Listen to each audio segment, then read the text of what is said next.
Hello everyone, this is मुद्रा सुर्वे आणि आजचा आपला टॉपिक आहे मराठी व्याकरणामधला उभयान्वयी अव्यय. आता उभयान्वयी अव्यय म्हणजे काय, तर दोन शब्द किंवा वाक्य यांना जोडणाऱ्या शब्दांना उभयान्वयी अव्यय असे म्हणतात. जसे की आणि, व, पण, परंतु या प्रकारचे. तर आता परीक्षेमध्ये प्रश्न कसा येतो की खालील वाक्यातील उभयान्वयी अव्ययाचा प्रकार ओळखा. आधी तर उभयान्वयी अव्यय ओळखायचा, नंतर त्याचा प्रकार ओळखायचा.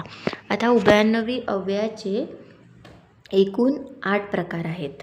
ओके, तर आपण बघूया पहिलं एक्झाम्पल. चांगले गुण मिळावेत यास्तव त्याने खूप अभ्यास केला. तर उभयान्वयी अव्यय ओळखण्यासाठी किंवा प्रकार ओळखण्यासाठी आपल्याला पहिला वाक्याचा अर्थ समजून घ्यावा लागतो. आता ह्या वाक्यातील उभयान्वयी अव्यय कोणता आहे, तर यास्तव. म्हणजे काय, त्याला चांगले गुण मिळायला हवे होते आणि यासाठी त्याने खूप अभ्यास केला होता. म्हणजे काय की त्याचा, आता वाक्यावरून आपल्याला कळते की त्याचा काहीतरी उद्देश होता, की त्याला चांगले गुण हवे होते आणि म्हणून त्या उद्देशाखातर त्याने खूप अभ्यास केला. तर याचा आन्सर येईल उद्देशबोधक. आता कारणबोधक का नाही, आपण असं पण बोलू शकतो की कारणबोधक येईल, पण नाही. कारणबोधकमध्ये काय असतं की त्या कारणासाठी,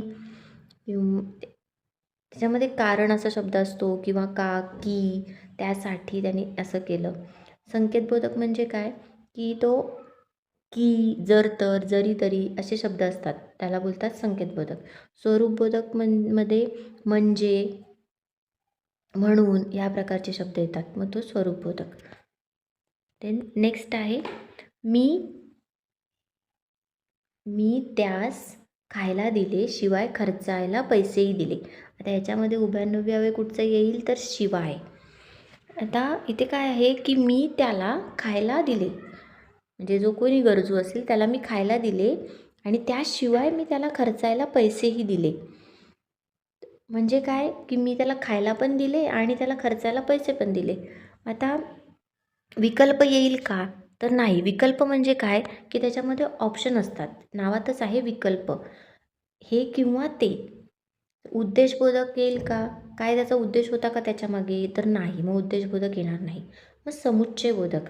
समुच्चयबोधक म्हणजे काय की दोन वाक्य जोडलेली जातात किंवा दोन क्रिया असतात. आता याच्यामध्ये काय आहे की त्याला खायला दिले आणि त्याला खर्चायला पैसे दिले, म्हणजे हा आहे समुच्चयबोधक.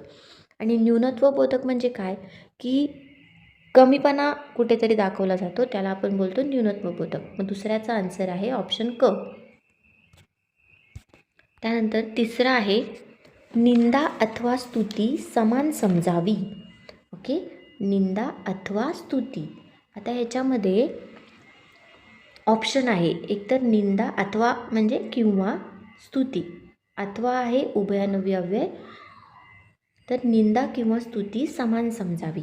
माझ्यामध्ये ऑप्शन दिला आहे, म्हणजे काय विकल्प दिला आहे, तर आन्सर येईल विकल्पबोधक.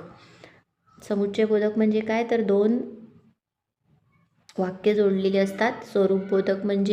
स्वरूपबोधकमध्ये म्हणजे, की, म्हणून अशा उभयान्वयी अव्ययाचा वापर होतो. परिणामबोधकमध्ये म्हणून, यास्तव किंवा यासाठी, याकरिता अशा उभयान्वयी अव्ययाचा यूज होतो.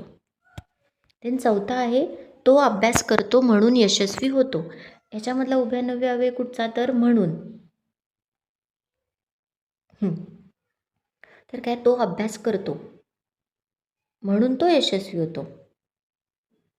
म्हणजे काय, याच्यामध्ये परिणाम आहे, त्याने अभ्यास केला, त्याचा परिणाम काय, तर तो यशस्वी झाला. आन्सर आहे परिणामबोधक. आता कारण का नाही, आता आपण बोलू शकतो, तर कारणमध्ये काय, कारण, का, की असे शब्द येतात.